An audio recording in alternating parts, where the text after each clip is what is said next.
Hi, everybody, and welcome to this session as part of International Podcast Day. My name is Yanni Lunga. I'm a podcasting consultant, a business system strategist, and the host of a couple of podcasts, including the Podcast Lab.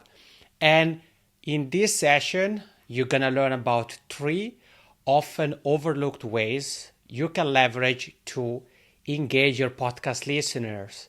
And my co-presenter today is... Luis Diaz. Jan, what's going on, my friend? All good. How about yourself, Luis? Good. I know it's kind of getting late over there where you're at and the other side of the world, but all is good on this end, man. So I'm pumped to be here and chatting about these three ways to engage your audience with everyone today. I think they're going to be super helpful for people who are podcasters right now. Awesome. And we are an actual example of doing things internationally because you're in the States, Yes. I'm in Finland, and pumped about this session as well. So, Luis, before we actually dive into these three strategies that we as podcasters can use to engage podcast listeners, can you maybe take a moment to say, in your opinion, why do you think as podcasters is important to make engagement one of our keywords as we focus on many different components of our podcast? Yeah. So I think community is important. It's tremendously important if you're podcasting to build something that's bigger than yourself, and whether you're doing it for business purposes or you just have a very strong cause you want to share. Building a community is a way to really extend something past just yourself, just talking about it. It's a way for people to get engaged, a way for people to start to carry on the mission, beyond you. And as a entrepreneur and business owner, you'll know this too, Jan. It's like you need to have that community of people who loves you. I know, I forget what article it is, but it's basically an article about 1,000 true fans. I'm pretty sure that's the name of it too.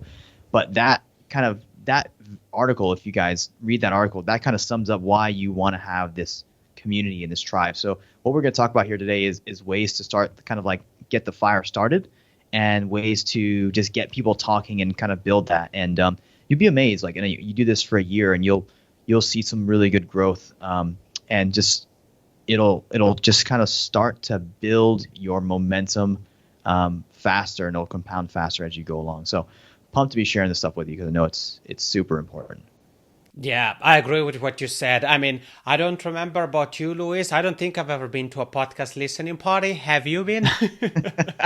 Those are not a thing around here now. Exactly. Yeah. I mean, I've been to many different kinds of parties. Podcast listening parties wasn't one of them. And I think what you said is a very good point because oftentimes as podcasters, we're so focused on our listeners and growing our audience that we tend to forget that podcast listening is an individual experience, which means that every person who's gonna listen to you is gonna do so by him or herself. So as a podcaster, it's important, like you said, Luis, to build that community. In other words, create a place where your listeners have access, sure, to you, the podcaster, as well as to one another. So I think that's very key. So Luis, maybe I'm gonna let you get started. What is the first of these three often overlooked ways podcasters can leverage to engage their listeners? Yeah. So the first one is really just to get people talking about your show and also get them to share your feedback and start to create that dialogue of you and them. And one of the easiest ways to do that is to just let them know that you're listening. And how do you do that? Like, how do you let them know you're listening? One way you can do that is by reading their reviews during the show, whether that's in the beginning of the show, at the end of the show, in the middle. I've even saw a really creative podcaster. They made shirts out of the reviews they got. And even whether it was a 5-star review or a 1-star review, they made shirts out of it. I forget what Facebook group it was. It may have been yours, Jan. But it was hilarious. So shouting out and reading their reviews on your podcast. A really good podcast that's done this in the past that's helped them grow their reviews and also just the engagement within the community is Marketing School by Neil Patel and Eric Sue. They did this for about, I want to say, a stint of like 9 months. And their reviews just started to pile in. And they were, with that, obviously, a couple good things happened. They were able to engage and talk to their audience and see, like, what was it about the show they loved, so they could double down on that stuff. And then also, they were able to find the problems that they needed to fix. So they actually read some 1-star reviews, which I loved personally, because, like, we all love to see drama and a little bit of, like, the not so sexy parts of, We like the do. bad side, right? So it's interesting content. It helps people realize that you're listening. So that's the first one. Reading the reviews of your listeners.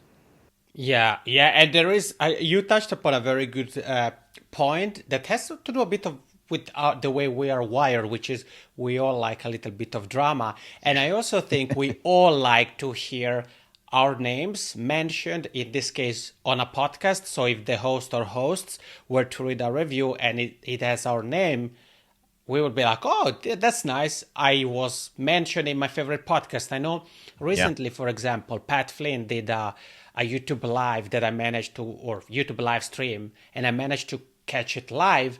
And I actually asked a question in the chat, and it was picked as one of the questions he addressed in his during the stream. And of course, I was like, oh, that's nice. So I think that in addition to the benefits for us as the podcasters, like you said, we engage listeners, we get some feedback on, for example, what are some topics that we cover that resonated with the audience, what are some topics that perhaps didn't resonate that much with the audience, and it also energizes people or give them an incentive to share the specific episode in case they haven't done so already.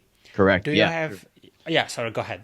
No, that's a great point. Like people, you can send it to that person. Hey, like we mentioned you on this email, on this podcast, and they're going to go and listen to it and maybe even share it some more. So it's a great way to have a host of different, things go on or happen. You get more shares, you get more engagement, you get to know what's right and wrong with your show. So it's a great strategy to use. Okay, next, do you have another of these often overlooked strategies, Luis, for all of Uh, us? Of course. Yeah. I mean, I can go, I can do all about this stuff all day, Jan. So the second one is incentivizing actions. And, you see this all the time, right? You see this with Starbucks, their point system. You see this with, different like Walmart or Target. They all have these different point systems. And I don't mean go and create some elaborate point system, but I want you to get the general gist of what they're doing is essentially incentivizing actions. If you do this, we'll give you this. And it doesn't mean you need to go and shell out a bunch of money for this, but you can use things like store credit. If you run an e-com store, you can incentivize purchases by giving them 10% off for leaving a review or for joining your Facebook group. Or you can give them something like a Starbucks gift card. I remember a company that I once worked with. We came up with an idea to incentivize to get a bunch of we'd use this for Instagram, but you can use it for podcasts as well. We took a Starbucks virtual gift card, and then we posted the link or the screenshot of it on our Instagram page, and we said, hey, tag a friend to who wants a free coffee, and we got hundreds of comments on that thing. So you can use gift cards, store credit. You can just give someone a shout out on an episode, or you can give away a free training to incentivize people to go and join this community so you can start to engage with them. So remember the incentivizing actions. What we want to get them to do is to join the community. It's to take part in the conversation that's in the community. It's to get them talking and get them kind of sharing their take on what you're talking about. So incentivizing actions, that's the second one there. And that's, gift cards, $5, $10, store credits, something along those lines of free training. If you're an expert in your field, you can give away some kind of free exclusive training for a limited time. And that's the kind of stuff that can get people moving into the community and connecting. And what you're talking about, Louis, I just want to make a clarification for everybody. Yeah. Applies to you whether you're podcasting as a hobby or you have a business and your Correct. podcast is part of your business. Obviously, the advice we're sharing here may be more relevant, especially for the latter. So as you said, Louis, Correct. for example, if we want to give people incentives to purchase products or services we provide, then obviously if you just podcast as a hobby and you would like to leverage this strategy, the example you made, Louis, of a Starbucks gift card, or I've seen many SaaS companies doing it with Amazon, where they say, if you leave us an Amazon review, if you leave us a review on some review websites, we're gonna give you, I don't know, a $10 or $20 Amazon gift card. So there are different ways you can go about it. And I know, Luis, we were talking about something the other day, and you said that one way you have leveraged this in the past, this Mm, strategy was to use, I think it was a 10 or 15 3-minute call. So maybe yes. could you talk for a moment about why you think that may be a good idea and perhaps even when it's good to use that strategy?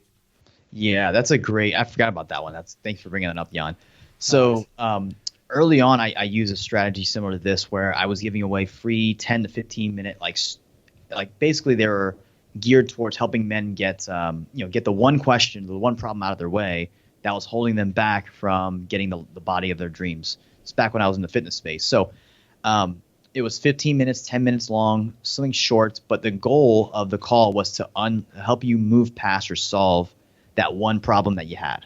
So we're Hmm. coming to the call with one goal in mind, and that is to solve that problem. And that you can do that as well. It's something free if you're a coach or a consultant. This is something that's very, very useful for you. The key to that, which we were talking about the other day, was you've got to make sure that there's a clear end result of the call, right? It's not like a strategy call where they don't know what they're getting and they don't know if it's going to be a sales call. You've got to tell them up front, like, hey, you're going to leave this call with X, Y, and Z. And Jan, I know you do this really well with your speeches, and when you speak places all over the world, you in your descriptions it says by the end of this speech or the end of this talk, you will know boom, boom, boom, benefit, benefit, benefit, right? Hmm. So that's another way you can incentivize actions. And then also with that, like if you talk to someone and help them out for 15 minutes for free, it's a very easy ask to say, hey, I'd love for you to join the community over here at Facebook, and I'm sure you get a lot of value out of that because there's tons of people in there who are like you and are moving in the same direction. So another easy way to add people to your community is by doing those free 15-minute calls because now you've got so much rapport and leverage and influence with them after you've given them that much value. Yeah, thank you, Luis, for sharing those tips. I think if you're here with Luis and I, and you're a coach or consultant, and especially if you're maybe relatively new with your coaching or consulting career, Yeah. definitely consider that strategy because I think it's also a great way to learn more about your community, about your prospects, and obviously about your podcast listeners as well, because we're Yeah. talking about engaging podcast listeners. And one other thing I want to share is the fact that we have talked about Facebook groups like you, Louis, mentioned Facebook groups for a couple of times. That Yeah. is a term that will pop up again. It goes without saying that there are different ways you can go about foster a community. It can be something in person, it can be an online forum, it could be a Slack channel, but obviously something like Facebook has a very low barrier to entry because most people are on Facebook, are familiar with Facebook, and there is also quite a wide array of tools that Facebook provides you with. Think of Yeah. Facebook Live, think of polls. Yeah, yeah, that's a great point. Yeah, another interesting one. I mean, there's a lot of different companies sprouting up now that do this, but one that comes to mind is Telegram. I've Hmm. seen some people move to Telegram as well. So whatever works best for your community, guys. Like I think we were talking about the other day. I met a guy who does these Google Voice numbers. He has a Google Voice number that you can text him. He's got a couple hundred people on that now. So whatever works for your community, the goal is just to find a place that people can meet and collectively connect and collaborate and talk to each other. That's the biggest thing. Yeah, yeah, absolutely. And actually, to your point, or what we've talked about over the last minute or so, the final strategy to engage your podcast listeners is to indeed create that community and foster it on a regular basis. Mm, And I, for example, use a Facebook to do that. I have a Facebook group. I know you, Luis, have Facebook groups as well. yeah. And for me, the advice I would give to all of you who are joining Luis and I in this session for International Podcast Day 2020 would be not to name and brand your group after your podcast specifically, but rather I would make the topic of your podcast the main focus. Because if you name your group after your podcast, and at some point you want to launch a second podcast or you want to do Yeah. something else that may not be directly related to your podcast and you start to leverage your Facebook group to promote that thing, people are going to be like, why is Jan talking about, he has always talked about this thing over here with his podcast, and all of a sudden he starts talking about this random thing. So, for example, in my case, my group doesn't have the name of any of my podcasts. It's actually the main topic, and also branding wise, is podcasting, which gives me room to operate and promote products or services that I may sell related to podcasting, talk about my podcasts, talk about other things, talk about speaking that you mentioned, Luis, related to podcasting. So that's the advice I would give. And Luis, do you want to add when it comes to this last point? I think that's a great point when it comes to the Facebook groups and naming one too. Another tip I've heard too from a guy named Jono out in Australia was it's the who for what system. Like when you go to name a group, right? It's like entrepreneur, like who for what. So who are you serving and for what? What are you serving them for? It could be like, sales team mastery for entrepreneurs, or, podcasting for coaches, right? So think of that too. Jan, I think it's a great subject and a great point. Like, don't name your Facebook group the same as your podcast, because chances are, I find a lot of people don't name their podcast the best name in the begin with. So now you've kind of like, it's a double whammy. So yeah, keep it open and more open to the topic and who you're serving when it comes to the name of the Facebook group. Yeah, exactly. And then once you actually have started the Facebook group, you can really use, as we're talking about, the different tools Facebook provides you with, Facebook Lives, polls. Now you can do rooms, you can have watch parties to really engage with the members of your group. You can survey your audience, you can crowdsource ideas, you can ask them, what were your favorite episodes of my show, or say, okay, when it comes to this topic, what pain points do you guys have?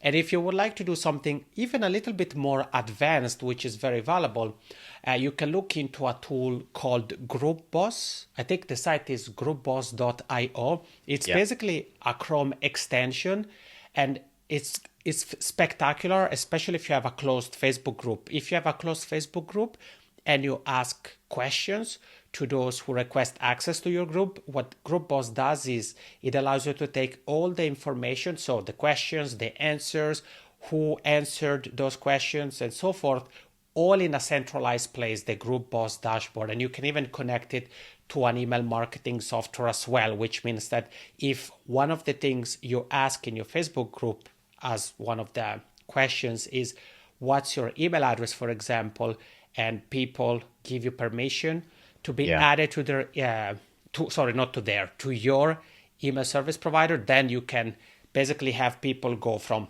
podcast listeners to Facebook group members, and then from Facebook group members to email subscribers, which is really, really powerful.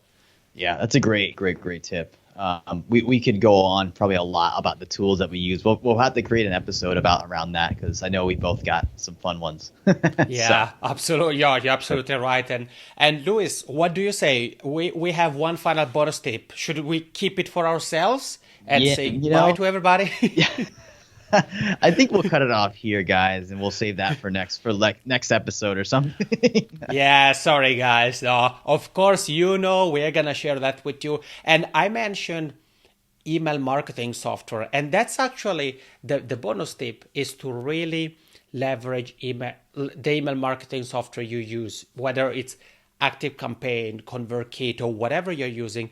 Really make the most out of it. I think a mistake, at least I've seen many podcasters make, is they use their email list simply as a billboard to say, hey, listen to the newest episode. But if I have subscribed to your podcast, I already know when the latest episode is out. So do you, Luis, have anything to say when it comes to leveraging email as an engagement tool as a podcast host? I think email is a very intimate thing. It's kind of like podcasting, where it's like you send out a message to thousands of people, but they read it individually. No one's reading an email together. There's not a group of people reading an email together. You know what I mean? So again, like, your emails have to be very personal. It's like, hey, Lewis, how are you? Did you hear the last episode? Well, here's some bonus tips that you didn't hear in the episode. So kind of to your point, I think you mentioned this before, Jan. It's like, give them bonus content inside of the email list or inside of those emails so that now they have a reason to go from the podcast to the email list. And then there's also other rooms. If you're a coach consultant, there's other options there to sell affiliate products, sell your own products, to cross promote. I mean, there's tons of things you can do there. It does take time to build, but it's one of those things that's worth the investment.